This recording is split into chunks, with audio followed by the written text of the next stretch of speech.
Hello and welcome to the Pediatric Network. Today we're going to be chatting with Dr. Martin Rosen. He's an American pediatric chiropractor. I've seen him teach many times. He has his background in SOT and been teaching pediatrics for many, many years. So we got to chat a little bit about the CDC milestones. We got to chat a little bit about what's common in kids and what's normal and why there's such a massive difference between the two of those. We shot the breeze on a couple of things actually. I can't remember everything we talked about. He's one of those guys that you just get into conversation with and it just starts going. So if your interest lies in pediatrics, which I'm sure it does because you are here on the Pediatric Network, this is a great piece of content for you to check out. Another great piece of content is this, if I could turn it around the right way. Good. This is a book by Dr. Martin Rosen and Dr. Nancy Watson. It's called It's All in the Head, and the tagline is Common versus Normal Cranial Distortions, What It All Means. Wonderful little piece of kit there. It's been written for parents as well, which is wonderful. So you can actually prep your parents by getting them to read something great like It's All in the Head. So help me welcome to the Pediatric Network, Dr. Martin Rosen. Hello and welcome to the show. My name is Mike Marinus. I'm your chiropractor and host here for Everything Pediatrics. So today I get to see a face that I have not seen in a long time. I think the last time I saw you, Doc, was Amsterdam, if I'm not wrong. It's Dr. Marty Rosen. How are you doing? Good, Mike. Good. I'm glad to have been on the show. I'm glad you had me here. It's great. And I think we ran into each other. Weren't you in Chicago too? Yes, We saw each other in Chicago, right? Yeah. That was it. Yeah. Amsterdam, I think, was the last time I taught in Chicago was the conference. But yeah, but I've seen your stuff all over the place. It's awesome that you're doing what you're doing. It's great. We need pediatric chiropractors out there. People need to get an idea of what's really happening and where they can go with their kids for help. Wonderful. And of course, a lot of those times that we met up, I was watching you teach and I was part of the audience, and a lot of stuff that I've gathered, I've gotten from you. So it's wonderful to have you on the show, and it's wonderful to pick your brain because I want to talk today. It's All in the Head is a book that you guys put out, as we were saying off air. Everyone had a project through COVID, and that was yours. Right. That was our project. Yeah, it's our first book. My wife and I put it out, Dr. Nancy Watson. It's our first book that we put out kind of for the general public. It has kind of two venues. One is for obviously chiropractors, other healthcare practitioners, to kind of reiterate why we do what we do, what's going on. And then it's for the general public and to save practitioners time explaining, why do you take care of kids? Why is it important? What's wrong with my kid? Why does my kid look like this? We noticed, it's funny, the story behind it is that we were teaching a seminar. I forgot exactly where we're teaching, but we had forgotten our doll that we use as a demonstration. So we went to some toy store to look for, a doll to do the demonstrations. My wife was walking around the toy store going, look at these babies. They look so weird. He said, why are their heads like this? Why are their faces like this? And I looked, I said, yeah, they're all kind of distorted. And we realized that when I was growing up, the doll was, Barbie. Everybody's supposed to look like a Barbie doll, and now we have these weird babies. She goes, this is becoming so normal and it's not right, and when you teach a seminar, and I'm sure you've had the experience too, especially when teaching a seminar that has to do with cranial work, all of a sudden people start looking at each other differently going, wow, look at that. I can't believe it looks like that. Or I've had, or they remember injuries or insults or, stuff starts coming up. And we decided that people were coming into our office with these babies and they weren't getting answers about what was wrong with the baby, whether it been, colic or nursing issues or developmental issues or milestone delays, whatever it is. And a lot of the pediatricians were telling them, oh, don't worry, they'll catch up. Oh, don't worry, this is normal. It's okay that your baby only sleeps an hour and a half at night. It's okay that your baby, has this flat head spot or that one eye, doesn't track. And so we decided that we really needed to kind of step up and tell people that just because it's happening a lot doesn't make it normal. And that's kind of where the book started. And that is, I think, a really, really important point. And it's something that you have been talking about a lot lately. It's something that I really, really have a lot to say about as well, is this common versus normal thing. Just because something happens a lot doesn't mean it should. And the thing is, my explanation has always become, it's if you go hiking is quite common to fracture both your ankles if you hike off the edge of a cliff. Right. It's not a normal thing to have happen, but something inside that environment of going for that hike is creating this thing happen. Exactly. So many people are hiking off the edge of a cliff. now it's common to go and fracture your ankles. And I think that it's such an important thing to go, just because something happens a lot doesn't mean it's the right thing. Well, if you look at statistics, just simple statistics. So American Pediatric Association says 47% of the kids that are born today have some kind of head distortion, whether it be flatheads. And that's 47%. So half the kids that are born today have that. Health and Human Services say 50%, 54% of our children have chronic diseases. So that's now normal. So it's okay to have chronic diseases because more than half the kids have it. And then you have autism rates changing. So when I got out of chiropractic school, the autism rate was 1 in 2,500. Now it's 1 in 42. So again, another common thing. CDC just came out with new milestones, right? They lowered the bar. They said you don't have to creep and crawl. You only need to know 50 words by the time you're 2 instead of 250 words. You don't have to walk on 80 till 18 months. I mean, they just lowered the bar all the way, because why they did that, which is what scares me, is they said with the old milestones, only 50% of the kids were reaching the milestones. So instead of finding out why our kids are becoming neurodevelopmentally challenged and not reaching their milestones, they lowered the bar. So now 75% of the kids make it. So the analogy I use is I say to my friends, I said, so if you watch the Olympics and every year the world records got slower and the jumps got higher, would that be cool? Like, oh, now you don't have to run under a 10-second 100. You can run a 12-second 100 and be in the Olympics, You don't have to, hurdle or jump. And so we start to accept our kids' function being decreased as normal, but we want them as athletes or adults to perform at higher levels. And that's an impossibility task. You can't do that. You set the groundwork for your developmental milestones and for your developmental nervous system in the first 2 years of life. That's when we're laying down the foundation. So if we're not laying down a solid foundation, how can we expect them as adults to function at a higher level? Me and a mate of mine from Australia, we got a podcast as well. We were talking about this. We were talking about the fact that maybe, what's happening is instead of trying to say that this is now normal, that children have these kind of developments and they're developing a certain rate, whatever. And because I know with that CDC thing, a lot of what they did is they took a lot of the data now and sort of chucked it in, right, on top of all of the sort of, the clinical expertise that was used for those milestones before, and they chucked the data on. And it's almost like it's more an indictment, and it's more saying, look, the environment, and you can take that as the chemical, the physical, you can take it as epigenetic, emotional, the whole thing, exactly, all of those, right?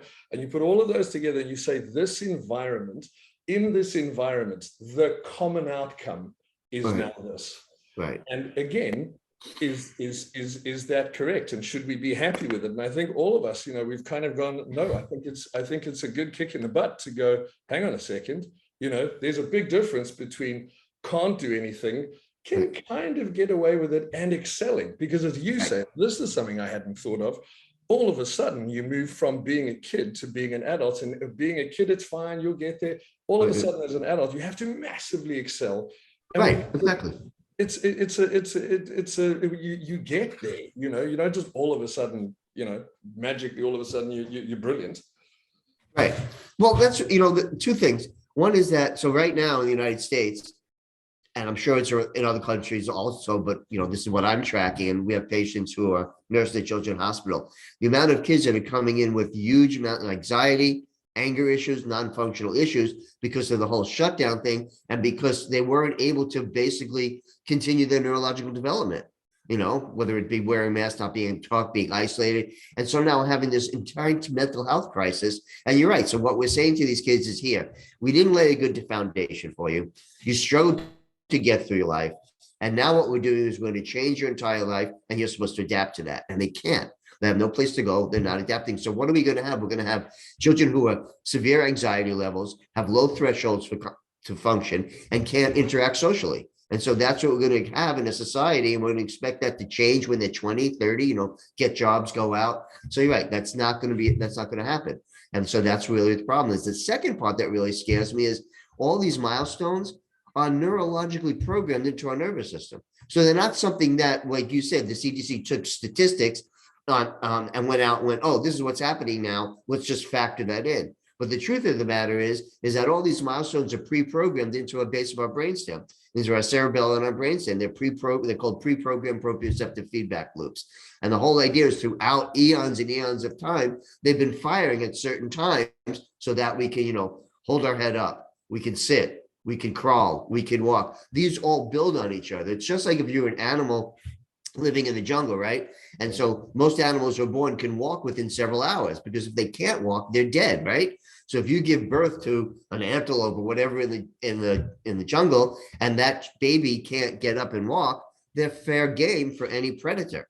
And so that doesn't happen. So what we're saying is, if kids don't reach these milestones, then they're still going to be able to adapt to their environment, and they're not, because they are neurologically reprogrammed. So why is that pre-programming being interrupted? Where is the damage occurring? And instead of accepting it and changing it, or trying to, rehabilitate them later on, where is the baseline? Where is the damage to that baseline? Where is it occurring? So that we can open up that baseline, change it so that these pre-programmed loops fire when they're supposed to fire. If you're loading a gun, if you're shooting a gun off, you don't shoot the gun off and then put the bullet in it, right? So you can't do that. So you beat somebody over the head with the gun. That's what you have to use to adapt it. But it's much better as a gun if you follow the steps of putting the bullet in, loading it, aiming, and firing. Well, the same thing happens to your nervous system. We load the nervous system when you come out. We load it with neurological input. We build synapses to make it grow. And then as those synapses grow, then we create neurological developmental patterns that I just talked about, holding your head up, sitting. And those patterns allow us to be a child at 2, and then another, then an adult or a teenager, and then an adult, and they all fire off ideally at specific times. And so accepting it as like, it's changing, why? And I suppose a version of that, and this is just what I would kind of be working with at the moment. If you look at like with back to sleep, and how well back to sleep was messaged, and how poorly tummy to play was messaged. Yeah. Unbelievable. Yeah, and how a lot of the stats now are showing that you get there was one stat I was looking at now where they were doing a research, and it turned out 14% of the babies that they were looking at actually had any functional awake prone time during the day. Oh yeah. If you don't have that, how are you going to build? And the thing is, it's that environment that's now being cut off. And it's, I'm sort of getting back to what you were saying, is it's almost like if you don't have that biologically appropriate stimulus to be able to kick all that stuff off, you're not loading the gun properly. And then how are you ever expecting anything to come out? And then later we start to go, well, most of the people aren't doing it. And you kind of want to shout and go, but most of the people aren't on their tummies as babies.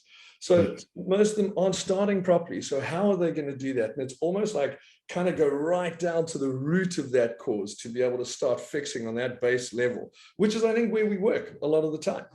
We do work all the time. Well, the Barrow Institute, Neurological Institute in Arizona, they found, so we're fault tolerant individuals. And what they found is that people adapt, like we know, children and us adapt to functional distortions or neurological interference. And what they did is they studied kids who got interference to the base of the brainstem, upper spinal cord, that affected these pre-programmed proprioceptive feedback loops.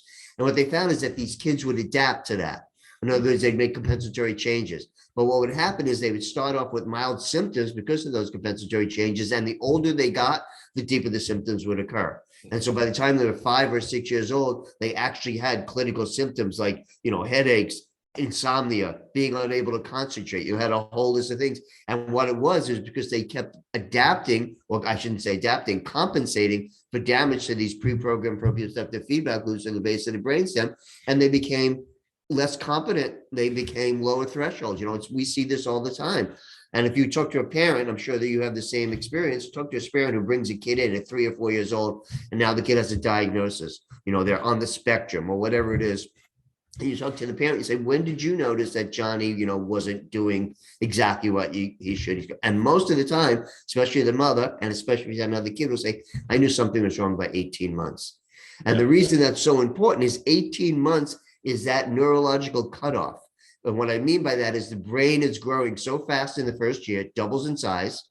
And in the second year, it grows another 15%. And so we get about 90% of the content of the brain in those first 2 years of life, gray and white matter. And then the third thing that happens is 8 months into your life is the highest level of synaptic development, when your body is creating the most pathways. So by the time you hit 18 months, you actually have a nervous system that you're going to carry with you for the rest of your life as far as the parts are concerned. Then you have to integrate it. So that's why we have this big cutoff. So if we're having a damaged nervous system at this point, then what you basically have is a system that doesn't compensate as well. That's thresholds are lower. And that's why you see all these, that's why we get these stats that 54% of the kids are sick all the time, 47% have flat heads, 1 in 42 are on the spectrum. I mean, as far as I'm concerned, being in practice 40 years, watching these numbers deteriorate is really horrific. Yeah. Because no one's stopping them. No one's going, oh, these numbers are bad. They're just going, let's treat the symptoms. Whereas us as chiropractors, we really try and find out where that baseline is. What is the causative factor? And once we release that causative factor, then the nervous system can readapt, reprogram itself, repattern itself, and at least strive to reach its potential. Mm. So true, so true. And I think just putting it into terms of sort of practical terms, if I'm looking at the stats of, let's take flatheads, we look at the stats at around that 1994, relatively low. Can't remember them offhand, but relatively low. And then you move to 2009, it's like moving up and up and up. And when we get to today, where we're sitting at that 47, 48%, I mean, it's a huge increase. Oh, yeah. It happens so quickly. And the thing is, if you look at, and this is one of the really interesting things that I loved, which kind of goes, it's not just the sleeping on the back, because there's so much more happening. There was a wonderful German pediatrician that brought this out, and he kind of said, look, if all of the kids are sleeping on their backs, and we've only got 50% of them that have got flat heads, what's happening to the rest? Why aren't they getting the flat heads? And it's because there's so much else going on with those kids.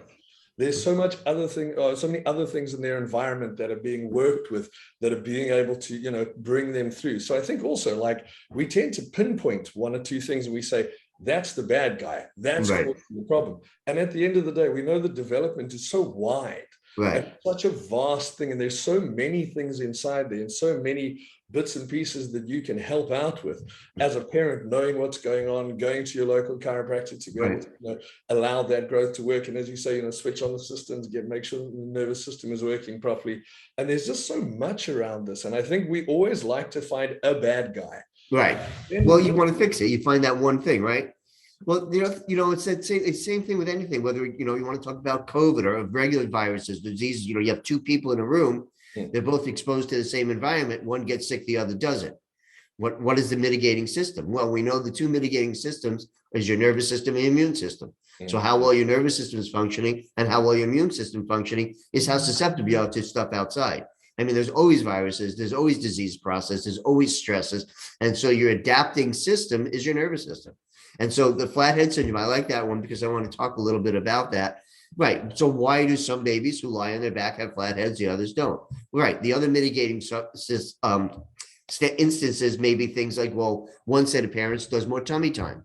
Another set of parents doesn't put the kid in car seats all the time, where, they're more mobile, they're more active. So that's part of it. But the other thing is also when we talk about the durameningeal system, what we talk about in chiropractic. So the short version is the durameningeal system is a tube that attaches all the way from the top. Brought a little head here. There's little baby's head. So you got my little baby's head. So the durameningeal system comes up through the sutures of the skull, attaches to the suture of the skull, attaches to the base of the spine here, attaches all the way down the spine, and every nerve that exits the spine attaches, and then all the way down to the tailbone. And it's a tube. And one of the things, but it's also soft tissue that attaches to the inside of the bones. So if that tube is too tight, it pulls on the connecting points to the bones. So if you have a baby that's had a traumatic birth or has had some difficulty in developmentally or isn't crawling or moving right, and even their sacrum and the tailbone is off, that puts a torque in that tube. And where it attaches to the end point up here puts tension in that end point and can affect the way the bones grow. So bones grow in relation to gravitational stresses. For infants, because they're not standing, the gravitational stress is actually the pull on that dural system. And if it's too tight in one area, it's going to affect the way the bone grows. And what makes flagiocephaly and those things so amazing is because the body is adaptive. So if, let's say I have this tube and it's too tight back here, and it's not letting this bone called the occiput grow out. Well, the brain's still going to grow twice its size in the first year of life. So what it's going to do, it's going to push out the other side. Exactly, because that's why we have all these little sutures, because the skull is not protective in this age. What it is, it's allowing the brain to grow. So it's going to push out this side. So for example, what helmets do is they take this side that's blown out and they press against it and they force the skull to grow in the other direction. What we do as chiropractors is release the tension from the inside so that this bone can then expand and allows the brain to grow this way. So we basically make the changes from the inside by changing that dural system, as opposed to, let's say, a helmet, which makes the changes on the outside. So that's what we're talking about when we talk about the nervous system. Why does Johnny get sick, have flathead syndrome, on the spectrum, whatever it is, and his brothers and sisters who live in the same family, the same environment, not get sick, not have these problems? Like, what is the underlying cause? And in chiropractic, we always know that the nervous system is the mitigating system. So we need to look at the causative factor, one, the nervous system, and then from that, we look at the other environmental factors. It's just like health with people. I always talk about health as being a 5-pronged approach. It's proper rest, proper exercise, proper nutrition, proper, positive mental attitude, and a proper functioning nervous system. So so it's not, so you're right. Looking for the one culprit is great, because then you can just pick that out and fix it. But life doesn't work that way. Yeah. You have to have a good look. At least my life has not worked that way. Let's put it that way. If someone out there's life has worked that way, please contact me at drmartinrosen@gmail.com and let me know how you did it. The last thing I want to ask you is, and this I generally find is, and we've kind of almost talked about it a little, I feel already, where we look at adults, and we were just like talking about two people in a room, one gets sick, one we look for all of these different reasons, and we look at, how adaptive are you, how much of a good host are you for that thing to be able to settle in. Right, exactly. The weird thing for me, and this has been a bugbear for me for ages, is when you go down the ages, we become more almost dehumanizing, and we become more robotic in our assessment. So when it comes down to babies, it's almost like we don't look at them as people. We look at them as robots that need to feed this often. They need to poop this often. And if this happens, that'll be fine. This happens, that'll be fine. And we don't treat them like people. And all of a sudden, one day comes and they've developed the whole way through. And now we go, now you're a person. Now you can worry about all of your social, emotional things. But before that, you were just a robot that had to poop and eat. And if you didn't, there was a problem with you. How do you feel about that? I mean, is that so? I have a great story around that. So I have a patient.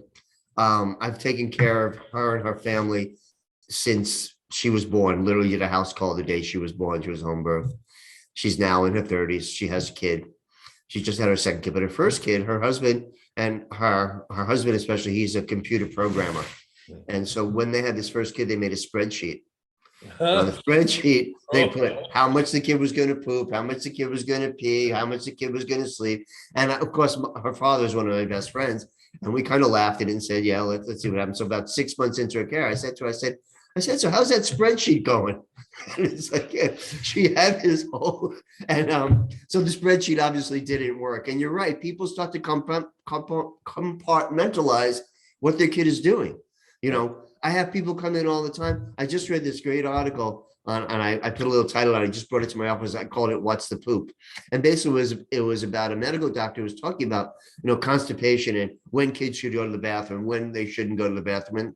And, obviously you don't want a kid to not go to the bathroom for 10 days, but some kids will go to the bathroom every other day, poop every other day. Some kids, it's every day. It's the same thing with adults. I don't know what your bowel movements are like. You don't know mine are, but there are certain factors that we look at it. And you're right. Medicine, which is what the main model is, compartmentalizes health. And so, you take tongue tie. Is tongue tie really prevalent in Europe and South America now? South Africa. Yeah, that's the new thing. Everybody's got a tongue tie. And then there's different grades of tongue tie. And so we look at that, like that's the issue. If somebody does revisions, it's like, oh, tongue tie is the reason your kid can't nurse, can't talk, can't crawl, can't move. So we fix that and then that'll go away. And instead of looking at the whole global issue, what the biomechanics around that, what the neurology around that. And the other piece is what's the emotional, interaction between the parents. If a parent has a set goal for their child and the child is an infant, doesn't know that and doesn't reach it, that creates an emotional conflict. You know, sometimes parents who can't nurse, they get very frustrated. And then when the child has the functional capacity to nurse, the mom's already frustrated. And so you're right. We have to take in all the factors. We can't compartmentalize things. We have to look at it, the global effect of everything that happens, especially to a nervous system that in the first 2 years of life is basically like a computer that doesn't have any software yet. We're just putting in the software every single day. You know, it's like you can buy the most expensive computer in the world, the most beautiful computer in the world. You bring it home, you don't put software in it. It's just a beautiful looking machine. Yeah. So you have to see what the software is you're putting in, how the software is processing, you know, and so we have to look at all those aspects. You're right. And you're right. It's perfect what you said. You know, we compartmentalize the kid, we write down all this stuff, and then they go to school at age 6. You're like, all right, you're on your own. Yeah. Enjoy first grade, you know. and you go to right. And then you go to the classroom and the teacher tells you what your kid's like, right? Who's been with your kid for like, you know, a couple of hours. They say, oh, Johnny's a very nice kid. He's really adapts well to his environment. And you go, oh, yeah, that's Johnny, the Johnny I remember, you know. Yeah. We've literally had a full out parents' evening, obviously virtual still, parents' evening with my son. And after about the 5th teacher, I said to my wife, have they got the right kid? Yeah, exactly. I mean, it's the kid with the South African accent, right? You can't lose him. No, he's the right kid. Yeah, no, I was like, this kid. Yeah. You know, we don't, it's just, you know, the whole common and normal thing is just really scary because, and I understand, the other piece I understand is this is a really stressful time. I mean, you know, I was parenting in the 80s. We had our stresses, but nothing like this. It's a very stressful time. Parents are very busy. Sometimes both parents have to work, and we have all these really stresses. I understand it's a really difficult time for people, but we have to stay connected, and we can't keep lowering the bar. Yeah, we just can't keep lowering the bar for what our expectations. And that doesn't mean to force expectations on them, but we need a baseline that is an honest baseline that shows that our children are adaptable, because there's going to be more stress when they get older and we're not going to be there. So we want kids who are adaptable as opposed to kids who are basically too dependent to function. Yeah, we look for that interdependent person, try and make that person work on their own and within a group and be able to do it and be able to be self-starting and be able to be self-reliant and that kind of thing. And that all comes from your development. Right. I mean, isn't that what you want for your kids? And what you want your kids to be is happy, functional, able to take care of themselves. Yeah. You know, that's what we want. That's what all parents want. You know, I mean, you can raise that bar wherever you want to raise that bar, but it's like, what is the saying? You're only as happy as your most unhappy child. Right? Like that.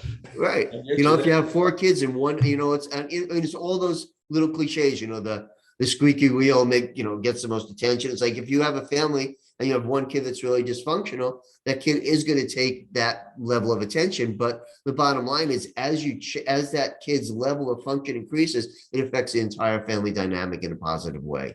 So that's what we're looking for. And basically globally, the more children we have that are functional, that are less distressed, that we have to take care of on a level as they get older, the better societies will be, less problems we'll have, the easier it will be to deal with problems, because we don't have to be worried about all this stuff that's behind us that we're trying to kind of drag up or take care of, and we'll be able to kind of function. It's like a Maslow hierarchy, right? If you're in survival, you can't reach self-actualization. So if you have all these kids whose neurological development is being impeded and they're on a survival level, we can't the society can't grow, it can't change, because we're basically trying to keep these kids in survival safe. Best. Couldn't have wanted to end it with better information. Thank you, Doc. It's so wonderful to have you on the show. It really is. And I'm sure I'm going to pester you again to get back on, because chatting with you is just, it's uplifting, man. It's wonderful. Thank you. I'd love to do it. I love it. It's great. And I hope we get to see each other again in the not too distant future. Absolutely. We'll make the plan. The book, again, it's All in the Head by Dr. Martin Rosen and the wonderful Dr. Nancy Rosen. I hope I'm Dr. Nancy Watson. Yes. Yeah, and you can get the book if you go to it'sallintheheadbook.com. You can order it from that, and you can check out our website. Check out the peakpotentialprogram.com as well. That's classes for chiropractors, and Yeah, if you want to contact us, Dr. Martin, Dr. Martin Rosen at gmail.com. Wonderful. Thank you very much again for your time. I really appreciate it. Thank you, Michael, for having me. It's good to see you. Bye.